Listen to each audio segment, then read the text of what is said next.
Saudi আরবে কর্মস্থলে দুর্ঘটনায় মহিনুদ্দিন ভুইয়া নামে এক বাংলাদেশি প্রবাসীর মর্মান্তিক মৃত্যু হয়েছে।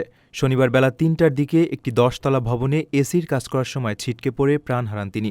তার গ্রামের বাড়ি কুমিল্লা ১৪গ্রাম উপজেলার বারাইশ গ্রামে। দীর্ঘদিন ধরে সৌদি আরবে নির্মাণ শ্রমিক হিসেবে কাজ করছিলেন মহিন। শনিবার বহুতল ভবনে এসি স্থাপনের সময় অসাবধানতাবশত নিচে পড়ে গেলে ঘটনাস্থলেই তার মৃত্যু হয়।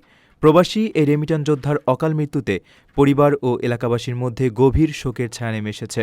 ৪ সন্তানের সুন্দর ভবিষ্যৎ গড়তেই প্রবাসে পাড়ি জমিয়েছিলেন তিনি। ৩ মেয়ের পর সম্প্রতি তার একটি পুত্র সন্তান জন্ম নেয়। নবজাতক ছেলেকে একনজর দেখার প্রবল ইচ্ছে থাকলেও তার পূরণ হল না। সন্তানকে কোলে নেওয়ার স্বপ্ন বুকে নিয়েই চিরবিদায় নিলেন তিনি। পরিবারের একমাত্র উপার্জনক্ষম ব্যক্তিকে হারিয়ে চরম অনিশ্চয়তায় পড়েছেন স্বজনরা। নিহতের খালাতো ভাই পিয়ার আহমেদ সেলিম জানান, আইনি প্রক্রিয়া শেষে মহিনের মরদেহ দ্রুত দেশে ফিরিয়ে আনার চেষ্টা চলছে। তবে কবে নাগাদ মরদেহ দেশে পৌঁছাবে তা এখনও নিশ্চিত নয়।